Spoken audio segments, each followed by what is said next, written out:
अब अपने बड़े बेटे अमर सिंह को छोड़ के गज सिंह ने नियुक्त कर दिया उत्तराधिकारी किसको, जसवंत सिंह को। और अमर सिंह उधर चला गया था। अमर सिंह की मैंने आपको बात बता दी।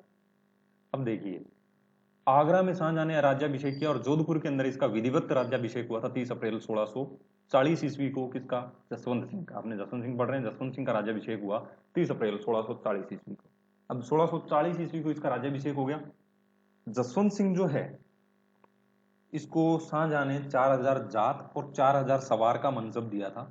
और शाहजहां ने जसवंत सिंह को जोधपुर, सोजत, फड़ौदी, मेड़ता और सिवाना का राज दे दिया। बोले ये लो जी, आप इन पे राज करोगे, आप अपना बढ़ाओ, आप जानो, आपका काम जाने। 1652 ईस्वी में आते हैं, ठीक 12 साल बाद। 1640 में राज्याभिषेक है, 1640 में, 40 के बाद 12 साल बाद 1652 में आते हैं। इसने, शाहजहां ने क्या किया कि शाह शुजा के साथ इसको कंधार भेजा। कंधार भेजा कि बोले जाओ और वहां एक अभियान है उसको पूरा करके आओ। अब कंधार भेजा तो वहां जो है जसवंत सिंह और शाह शुजा दोनों विजयी होकर के लौटे। तो इसको महाराजा की उपाधि दे दी। बोले ये लो जी महाराजा की उपाधि। और उनको नजराना दिया था, यानी कुछ भेंट दी थी। कब? 1652 ईस्वी के कंधार अभियान के बाद में क्या क्या दिया था? एक तो दी थी जड़ाऊ जमधर, एक दी थी फूल कटार, और एक दिया था अरबी घोड़ा। किसको? जसवंत सिंह को। किसने? शाहजहां ने दिया। अब शाहजहां का बेटा है औरंगजेब। दारा शिकोह, शाह शुजा, मुराद और औरंगजेब, इसके चार बेटे थे शाहजहां के। कौन कौन? दारा शिकोह, शाह शुजा, मुराद और औरंगजेब। अब देखिए क्या होगा। मुगलों के अंदर सबसे ज्यादा उत्तराधिकारी युद्ध हुए हैं। हालांकि हुए राजपूतों में भी हैं, अपने अपने शासकों में भी हुए हैं, लेकिन मुगलों के अंदर सबसे ज्यादा उत्तराधिकारी युद्ध हुए हैं। और शाहजहां के बाद में सबसे ज्यादा शाहजहां पड़ गया बीमार 1657 ईस्वी के अंदर। जैसे ही शाहजहां बीमार पड़ा तो बोले कब ये निकले और कब हमें राज मिले। अब चार बेटे हैं, उत्तराधिकारी किसी को बनाया नहीं है, तो अब सभी अपने अपने तरीके से क्या, राज लेने के लिए पड़े हैं। अब राज लेने के लिए लगे हुए हैं। अब उत्तराधिकारी युद्ध के अंदर क्या हुआ कि शाहजहां जो है वो अपना उत्तराधिकारी बनाना चाहता था। किसको? दारा शिकोह को। अब दारा शिकोह को उत्तराधिकारी बनाएगा तो जसवंत सिंह किसका साथ देगा? जसवंत सिंह को तो उसी का साथ देगा जिसको शाहजहां बोलेगा। अब शाहजहां वो सोच रहा है कि मैं अपने बड़े बेटे दारा शिकोह को बना दूं। तो जसवंत सिंह ने साथ दे दिया किसको? साथ दे दिया अपना दारा इसको दारा शिकोह को। तो दारा शिकोह और औरंगजेब के बीच में धर्मत धर्मत पड़ता है उज्जैन में 1658 ईस्वी में। 1657 ईस्वी में उत्तराधिकारी युद्ध शुरू हुए थे, उत्तराधिकारी के लिए आपस में लड़ाइयां होनी शुरू हो गई। 1658 ईस्वी के अंदर धर्मत का युद्ध हो गया। किस किस के बीच में? औरंगजेब और दारा शिकोह के बीच में। धर्मत युद्ध औरंगजेब दारा शिकोह के बीच में होता है। धर्मत का युद्ध 1658 ईस्वी को उज्जैन, और उज्जैन पड़ता है मध्य प्रदेश में, वहां। इस युद्ध के अंदर, धर्मत के युद्ध के अंदर, जसवंत सिंह किसकी ओर से लड़ा था? दारा शिकोह की ओर से। और इस युद्ध में जीत कौन गया? औरंगजेब जीत गया। औरंगजेब और दारा शिकोह के बीच में हुआ था। जसवंत सिंह किसके साथ था? दारा शिकोह के साथ था। अब जीत किसकी हो गई? औरंगजेब की।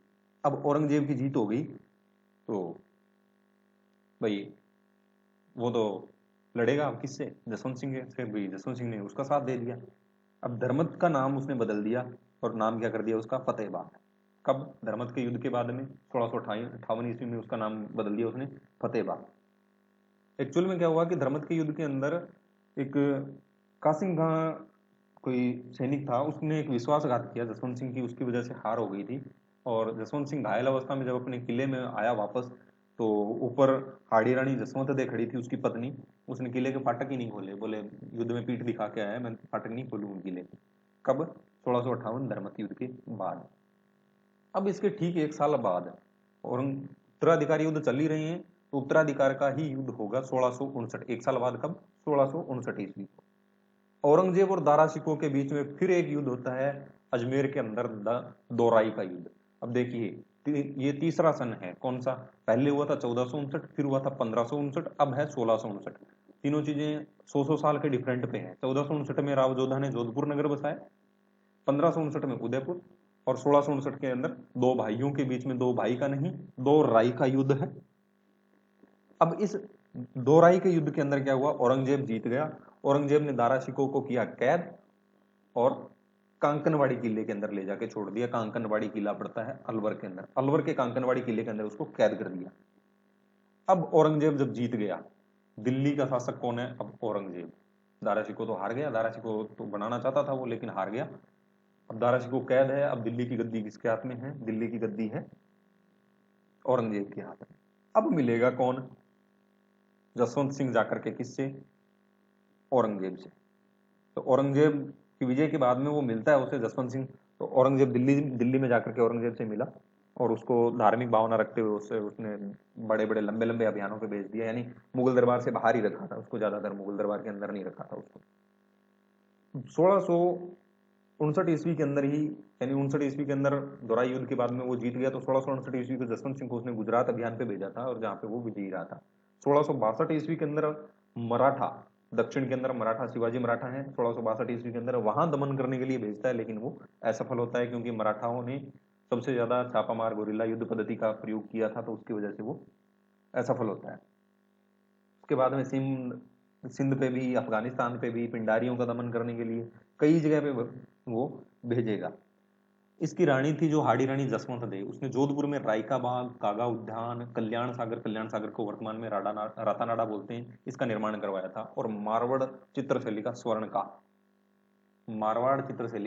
स्वर्ण काल बोलते हैं किसके काल को? महाराजा जसवंत सिंह के काल को, 1638 से 1678 ईस्वी। 1659 ईस्वी के अंदर ये फिर औरंगजेब, यानी ये शासक जो है मारवाड़ का, वो फिर दो मुगल शासकों के समकालीन है। किसके? शाहजहां के और औरंगजेब के समकालीन है। इसके टाइम में एक सबसे बड़ी बात और होती है, वो भी आगे चल के अपने उस पर भी अपने अभी चर्चा करते हैं। तो देखो, भाषा एवं साहित्य की बात करते हैं तो जसवंत सिंह खुद जो है वो एक अच्छा लेखक था, एक अच्छा कवि भी था। उसने भाषा भूषण, आनंद विलास, गीता महात्म्य ग्रंथ, ये सब उसने जसवंत सिंह ने खुद ने लिखे थे। और जसवंत सिंह ने कुछ एक नाटक भी लिखे थे, अनुभव प्रकाश, सिद्धांत बोध, प्रबोध चंद्रोदय, नायिका भेद, ये नाटक जो है वो जसवंत सिंह ने लिखे थे। जसवंत उद्योग नाम का जो ग्रंथ है वो लिखा था दलपत मिश्र ने। खुद जसवंत सिंह एक राइटर है, लेखक है, लेकिन उसने जसवंत उद्योग नहीं लिखा है। जसवंत उद्योग लिखेगा कौन? दलपत मिश्र। नेह निधान, श्रृंगार शतक, जसवंत विलास, ये उसके दरबारी कवि थे, नवीन कवि उन्होंने लिखा। नैणसिरी ख्यात और मारवाड़ रे परगनारी विगत मुहणोत नैणसी जो है वो एक बहुत ही अच्छा और दरबारी कवि है जसवंत सिंह का, और इतिहासकार भी है। ओसवाल जैन जाति का था मुहणोत नैणसी। इसने लिखे नैणसिरी ख्यात और मारवाड़ रे परगनारी विगत। मुहणोत नैणसी को राजपुताने का अबुल फजल भी बोला जाता है, और ये बात बोली है मुंशी देवी प्रसाद ने। मुहणोत नैणसी को मुंशी देवी प्रसाद ने राजपुताने का अबुल फजल भी बोला जाता है। 28 नवंबर 1678 को जमरूद, अफगानिस्तान में पड़ता है जमरूद, वहां जसवंत सिंह की मृत्यु हो जाती है।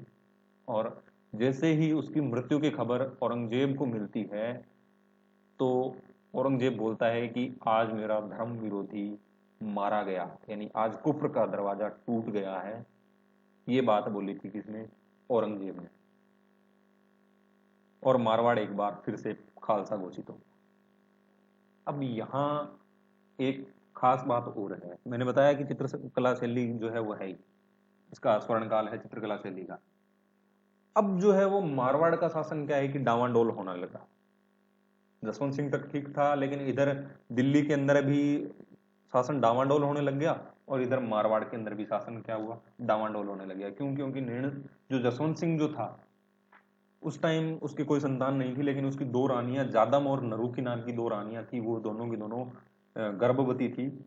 और 1678 के टाइम में भी वो गर्भवती थी, जब उसकी मृत्यु हुई तब वो गर्भवती थी।